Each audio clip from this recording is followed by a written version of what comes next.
სოფლის სიუჟეტების გადაღებისას მე გამახსენდა რომ აქ ცხოვრობს ერთი გემრიელი კაცი, მართლაც მშრომელი, ალალი, პატიოსანი, რა ვიცი, ხნე ადამიანი, ძალიან მიყვარს ეს ადამიანი, ივანე ტაკიძე და თან რომ ვიღებ სოფელს, მე მგონი თუ თანახმა იქნება და გამოხატავს სურვილს, ეგრე მუშაობს ეზოში. გამოხატავს სურვილს, ჩავწერთ მას, მე ვიცი რომ 80-ზე ზევით არის. გამარჯობა ივანე ბიძია. იცოცხლეთ ბატონო. როგორ ზანდები? კარგად, მადლობთ. შეიძლება მოვიდე? მობზრანდით. ჩვენი ოჯახის შეფასებულობს ყოველთვის.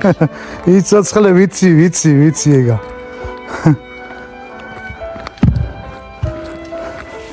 გაუმარჯოს. გაუმარჯოს, მოდი შეგეხუტუნა ერთი. როგორ ზანდები? სიბერის ეგوارა კარგად. ესე როგორც იყავით კიდევ ისე ხართ მართლაც ყოჩახ თქვენ რა. ასე ჯამთელი ნაწევდე იმ ქვეყნად. ჯერ აიქნაც იქცასლავდი, მაგრამ მართლაც თქვენი მშურს ყველანაირად. ივანე ბიძია, ახლა მე სოფელს ვიღებ ახლა თქვენ ასაკოვან ადამიანებს ინტერნეტი და ტელეფონი მაინდამაინც არ გიდაცეთ, მაგრამ შეიძლება არ იცოდეთ, შეიძლება და იცოდეთ, არ ვიცი, მაგრამ ასე სოფელს ყველა სახკარს ვიღებ. მე ასაკოვან ადამიანს მოხუცებს აღარ ვარქვენ, ასაკოვან ადამიანებს ვიღებ და აგერ მომენტიც ვნახე რომ ხარავლაში შემოვედი, ვიღებ აგერ ტაკიძეების უბანს და თქვენამდეც მოვედი და რა ვიცი, თუ სურვილი გექნება პატარა სიუჟეტი გავაკეთოთ ასაკოვან ადამიანებზე და კი ბატონო.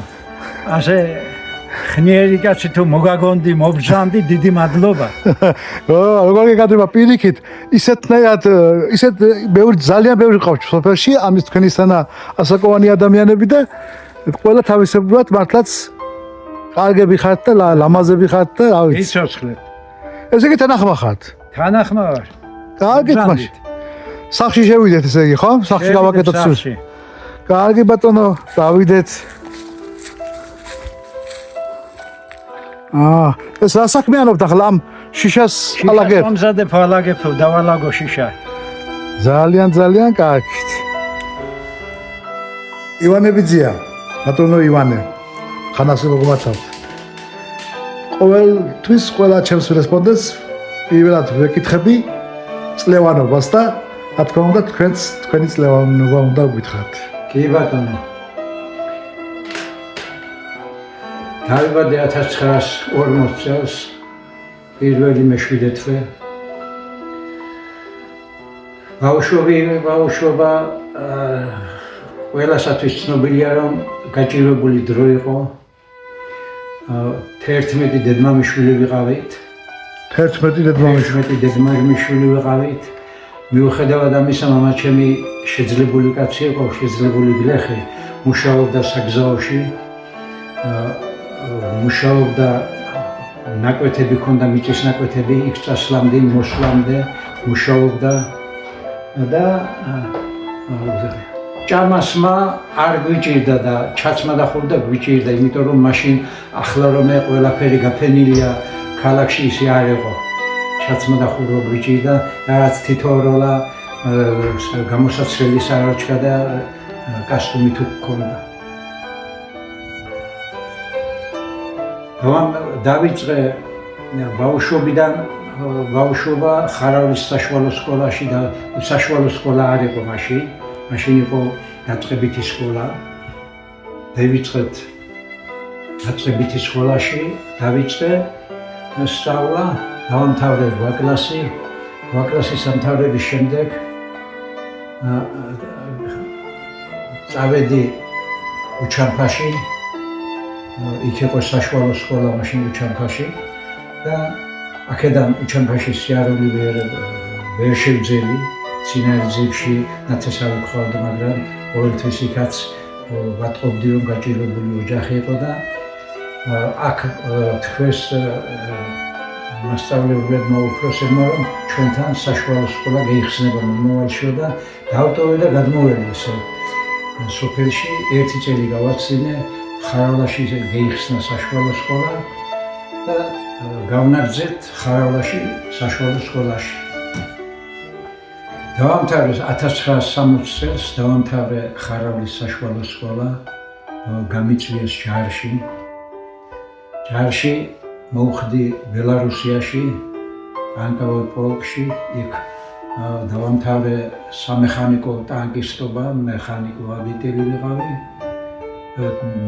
პარალელურად სწავლობდით, უნდა გვესწავლა აფეთქებითი სამუშაოები, რომ რაიმე შემთხვევაში ჩვენ აფეთქებაც გვეწარმოებია ყოველ მომენტში საჭიროების მიხედვით. მქონდა ტანკისტის პირველი კლასის სპეციალისტი ვიყავი და იქ შეთავსებით დავამთავრეთ აფეთქებითი სკოლა, 3 წლიანი იყო მაშინ, 3 წელი მოვიხადე სამხედრო სამსახური, დაუბრუნდი 63 წელში. 63 წელში დაუბრუნდი, აქ მაშინ წასვლასაც გვიგზავნებდნენ სადმე სამუშაოზე ვერ წახვიდოდი. ისეთი პირობები იყო. დავიწყეთ კოლექტივში მუშაობა, რადგან ტანკისტი ვიყავი და ტექნიკასთან ახლო ვიყავი, მიმამაგრეს ტრაქტორისტობა შევძენე. რამოდენიმე წლის შემდეგ კარგი სპეციალისტი ვიყავი ტრაქტორისტობას, მაგრამ თავმჯდომარე ისეთი კაცი იყო, რომ მარტო იმას იქნოდა. სამუშაოს ერთ საქმეზე დაჟე ნორმებსაც გვაძლევდა. 500 მეტრო კიდო თუთუნის ნორმა დამიმატეს. საჭირო შეგევიგე რომ რაიონში უნდადნენ ამფეთქებელი. იქაც წევედი ხანდახან იქაც მუშაობდი.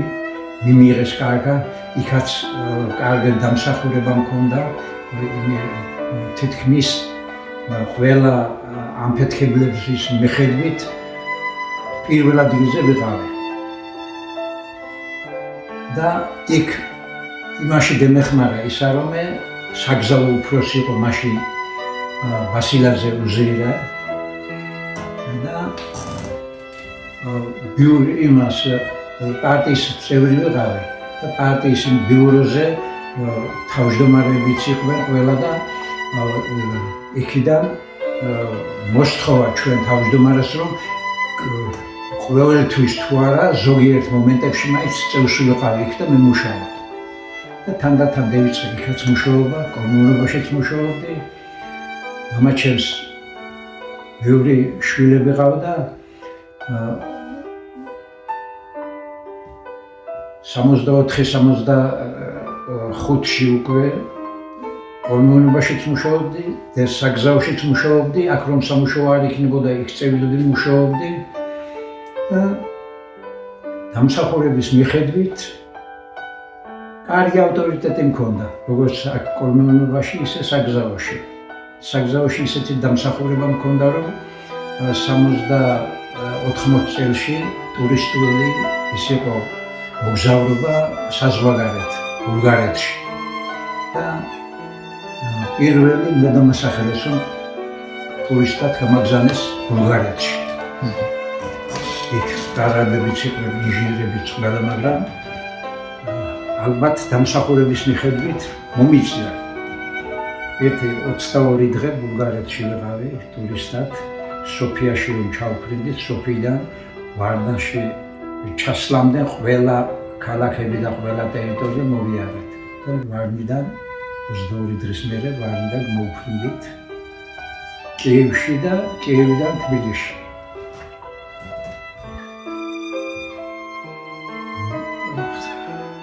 ახლა ერთი უნდა შეგეკითხო ივანე ბიძია. 11 დედმამიშვილი იზრდებოდით იმ პერიოდისათვის. ახლა მე წარმომიდგენია დღევანდელ ცხოვრებაში, რომ მშობელს 11 შვილი ეყოლება და 11 შვილსო გაზდის. აი, რაღაცნაირად უნდა მომიყვეთ, რომ როგორ იზრდებოდით, როგორი ცხოვრება გქონდა, როგორი ბავშვობა გქონდათ. ამ ბავშვობის პატარა მონაკვეთებს თუ აგვიღწევ. ბავშვობას სწორედ გითხრა, ბევრი არიკადებს, გაჭირვებული, დუხჭირით. რა თქმა უნდა, ყველასთვის, მასე იმ პერიოდისთვის, იმ პერიოდისთვის ყველამასე იყო, მაგრამ მაინც როგორ გახსენდება ის ბავშვობაც. ბავშვობა მახსენდება ძალიან გაჭირვებული, დუხჭირით ცხოვრება, რომ იტყვენ იმფესეთი. აი, 10 შვილი რას თამაშობდით? გამოვიარეთ გაჭირვებული დრო. გაჭირვებული დრო გამოვიარეთ. თამაშობდით, ეხლა ახლა რომ მე ბაღანას სათამაშოები აქვს და ველოსიპედები და ისინი აქვს. ჩვენ რაც ხარ ის გვალეხით, გოგრებს მოუხევდით, კაჭკას ვაკეთებით, იმაზე ვკატაობდით და ერთი ამბავი იყო. ახლა რა უნდა? ახლა და არის რომ იტყვიან 64-ში ვართ. ი ბატონო. ხო, ახლანდელი ახალგაზრდობა არის სწავლის ან რამე გუჭირდება, მაგრამ მართლაც საინტერესო იქნებოდა ის პერიოდი, რომელსაც თქვენ იზრდებოდით და მართლაც სასიამოვნო მოსაკვეთილი ხომ მაინც არის მაინც. სასიამოვნოც იყო და დუხჭირიც. თან ეს იყო, მაშინ უფრო მორიდებული ვიყავით, მასწავლებლებზე მორიდებული. მასწავლებელი იქით გზაზე რომ შორიდან დევნახევდით, გზაქვეშ ჩევდოდი რომ მასწავლებელმა რამე შენიშნა თუ ვერ იდებოდით მასწავლებლებს. გერიდებოდა. ახლა მასწავლებლებს აღარ ერიდებიან ახალგაზრდები. ჩვენ უფრო ვერ იდებოდით. რამდენი წლისა დაქორწინდით? გავქორწილი 25 წლის ვიყავი. მოვიყვანა ისე სოფლელი გოგო ნაზი ბერიძე. ჩვენი სოფლელი მით უმეტეს რომ თანაკლასელები ვიყავით ჩვენ ერთად დავამთავრეთ საშუალო. ესე იგი სიყვარული გქონიათ თუ არა? და მაშინ ტელეფონი არ იყო და რამე შეხვით. ტელეფონი არ გჭირდებოდა თანაკლასელები ვიყავით. თანაკლასელები ვიყავით, მაგრამ სოფელში ვერსად დელაპარაკებოდი, რომ დალაპარაკებულიყავ სოფელში ვინმეს დაენახა, ერთი ამბავი მოტა ატყდებოდა. და ჩუმად თუ რამეს შევხვდებოდით სადმე, ველაპარაკებოდი და მშობლებს მამაჩემს ვერაფერს ვერ ვეტყოდი და დედაჩემს უფრო გუმჟღან რამე ამიტომ კაცთან გულგზავნოთ ელჩი მეთქი და ისინი მეტყოდნენ უფრო. ახლა დაქორწილების დრო. დაქორწილების დრო თუა ეგერ გუგო და გულგზავნოთ ვიღაცა მაჭანგავი ელჩი მეთქი. და მამაჩემს შუახევში ყავდა ხალაში დეიდაშვილი. დეიდაშვილი და ის დეიდაშვილი იმ ყედირა ბერიძის იყო სიძე. მამაჩემის დეიდაშვილი იმათი სიძე იყო, სადაც ხამაჭანკალი უნდა გიმეგზავნა. და კაი იმასაც კაი დამსახურება ჰქონდა იმ ოჯახში და ნაცნობ ყველანაირად კარგი და გაკეთდა ის საქმე. ქორწილობა იყო თქვენ დროს? ქორწილობა იყო როგორ იცი, დავლი ჭიბონი. მაგას ქვია ქორწილი, მაგია დაღდი ქორწილი. დავლი ჭიბონი. ალი სულთანს ჭიბონი ჰქონდა და მომღერლებელი, სოფლის მომღერლები იმღერებდნენ დავლი. სმა იყო, სმა იყო, ხო? იყო. რა თქმა უნდა ხარავლაში ახლა მამაჩემს ღვინოს ყოველთვის ჰქონდა ვწურავდა. ესე იგი როგორც ქორწილი პატარა დავლი ჭიბონი და მთელი ქორწილი, მაგრამ ოჯახში რომ ქორწილი გადაიხდი და. კი ბატონო. ოჯახში რომ ქორწილი გადაიხდი, ასეთი ქორწილი გადავხდით და შევუღდით, გაგვიჩნდა 4 შვილი, 3 ვაჟი, 1 გოგო. ყველა დასახლებულია რომ დღეს რიცხვისათვის და ყველა კარგად არიან. შვილიშვილები რამდენი ხარ? შვილიშვილები 9 შვილიშვილი და 4 შვილთაშვილი. გიმრავლოს ღმერთმა, მას შვილთაშვილი. შვილთაშვილი. გიმრავლოს ღმერთმა და გამრავლოთ ღმერთმა. იცოცხლეთ თქვენ. და საუბედუროთ 70 წელში დამაკლდა მეუღლე და ამან დიდი გავლენა მოახდინა ჩემზეც. ისეთი ავადმყოფი იყო, არაფერი არ ეშველებოდა. ისეთი სენის დაავადება ჰქონდა და მერე მარტო დავრჩი შვილებთან, ძლებთან ერთად, მაგრამ ოჯახი მისი ერთად შევქმენი, ბედნიერი ოჯახი მქონდა მანამდე. სტუმარი თუ მოვდოდა სოფელში, თითქმის ჩემკენ წამოვდოდა რამე. უფრო სტუმართმოყვარე იყარ. სტუმართმოყვარეობა მამას ჩემთან ისე იყო და აქაც ისე გავნაგზეთ ცხოვრება, ისე ვიყავით აწყობილად კარგად და საუბედუროდ ასე მოხდა. დავრჩი ასეთ მარტო 70 წლის მერე, 70 წლის ვიყავი. 70 წლის მერე მარტო ვარ 15 წელი და ვართ ასე ნელა ცხოვრობთ ყავს ძლები მე როგორც გიცნობთ და ამდენ ხანია გიცნობთ, ახლა მე 56 ვარ მე. როგორც მე თქვენ პირველად ბავშვობაში დაგინახეთ და გაგიცანით, აი გინდა მიჯერეთ და გინდა რა. ნამდვილად ისეთი შეხედულობის, ისეთი ენერგიით, ისეთი რაღაც ჯამთელად ხართ და ძლიერად ხართ და დღესაც ეს ყველაფერი ასე ლამაზად მოგზდევთ.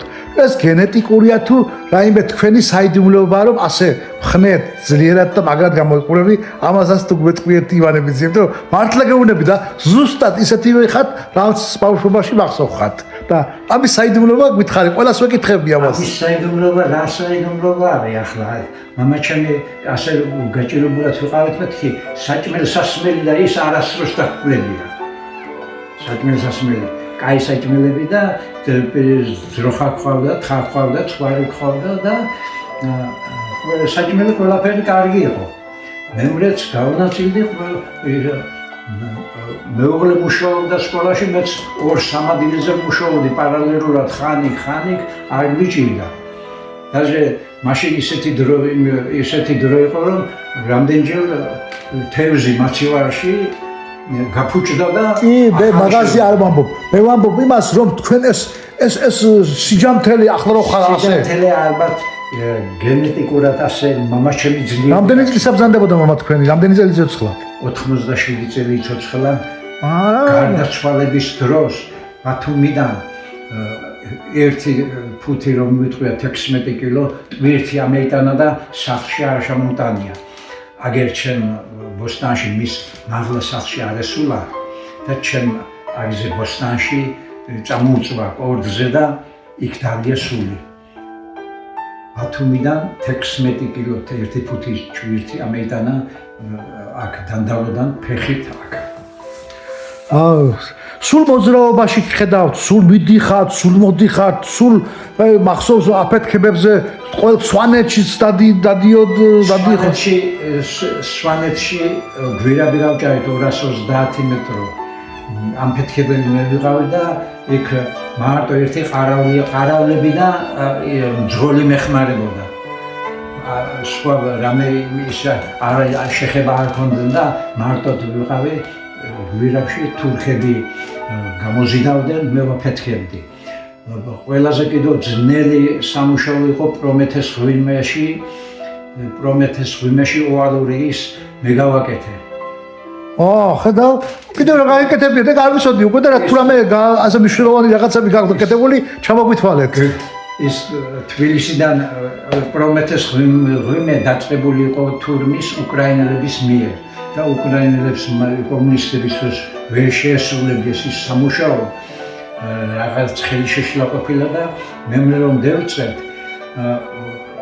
აჭარიდან ისინი რომ იქ თბილისელი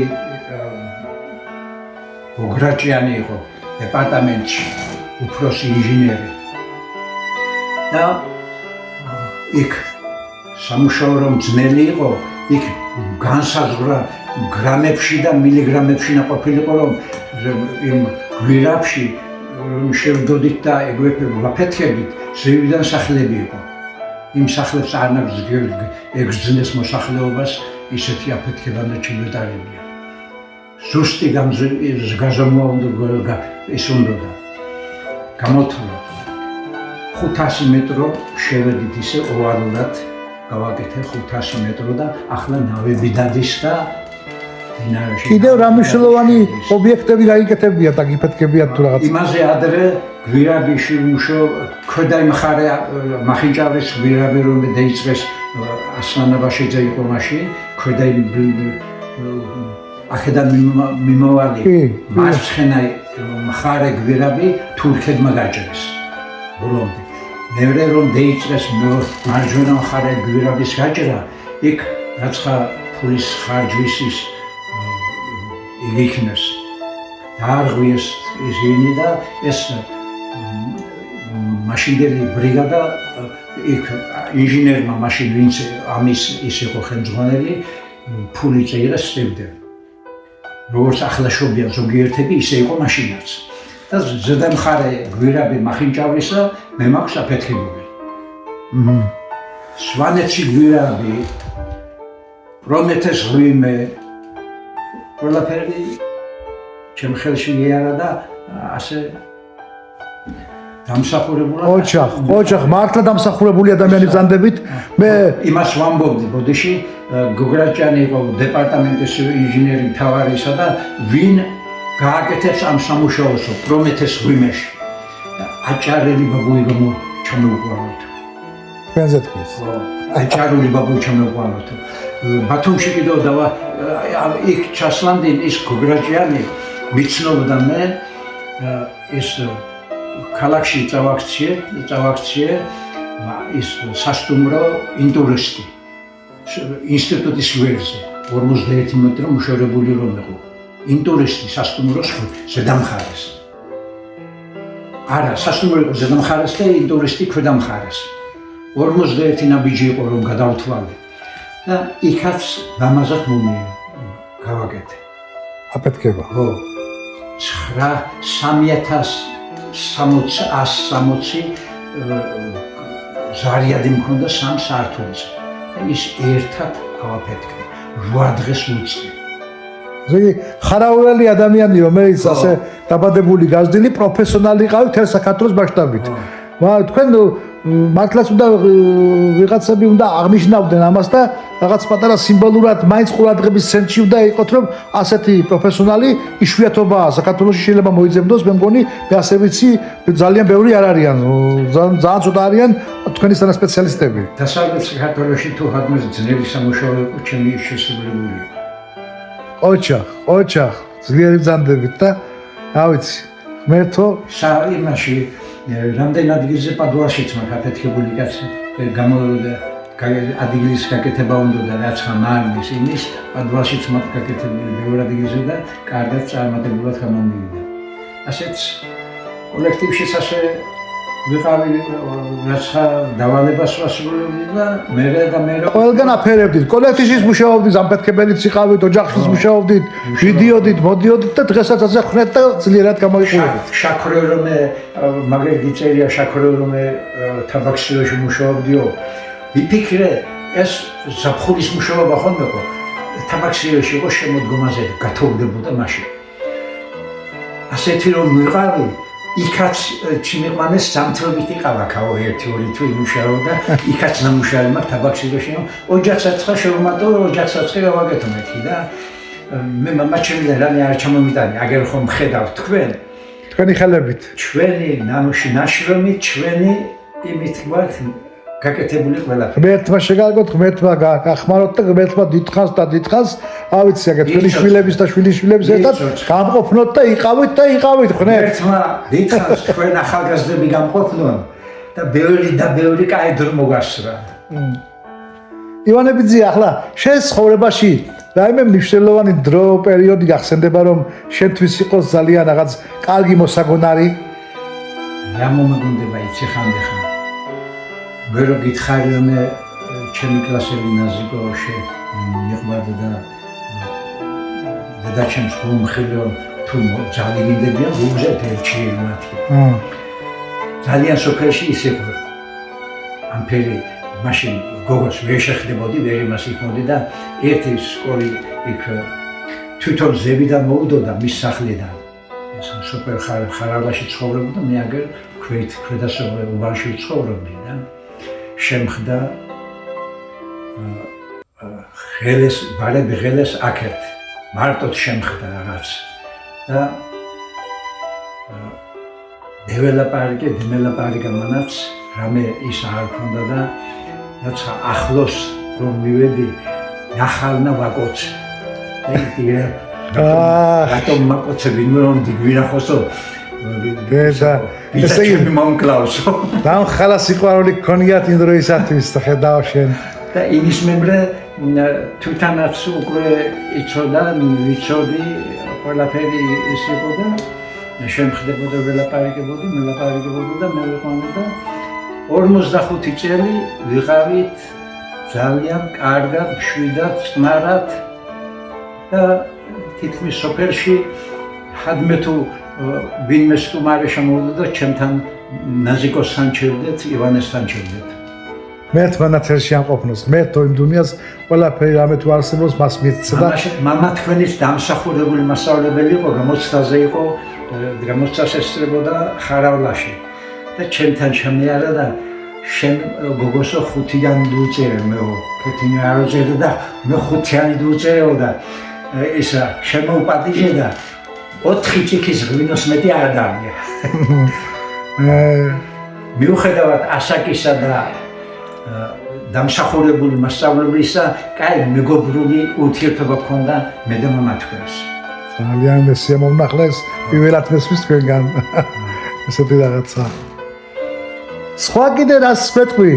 მნიშვნელოვანი რაღაცი თუ რამე სხვა გინდა ან მე ვერ გეკითხები და ვერ გაგებინებ შეიძლება თქვენ თვითონ გინდოდეს აიმის თქმა. ბევრი აბარი გაქვს დეპენდებული ამ ფეთქების დროს ვიყავით მთებში მასში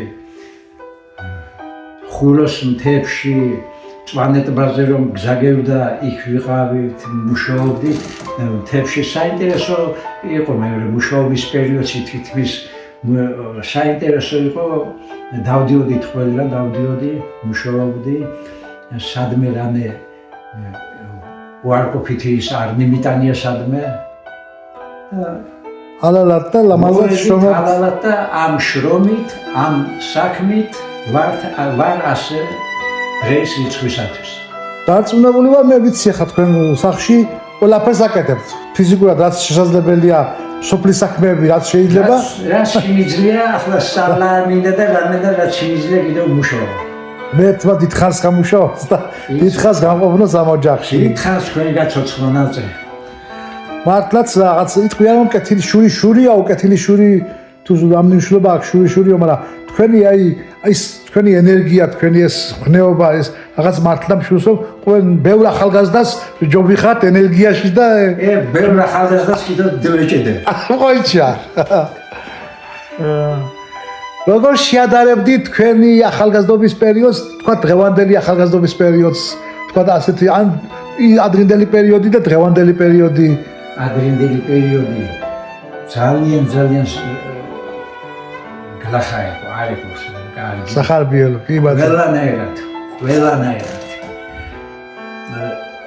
ახლა ჩემს ბადიში თუ დაგაინტერესებ დაგანახოთ ერთი 12 სპორტული ის აქვს რაც კაი ფეხბურთელების ისინი ყველაფერი აქ და მე მქონდა ეს 1-2 გამოსასწრაფი რა შედარება არის დღევანდელი შედარება არ არის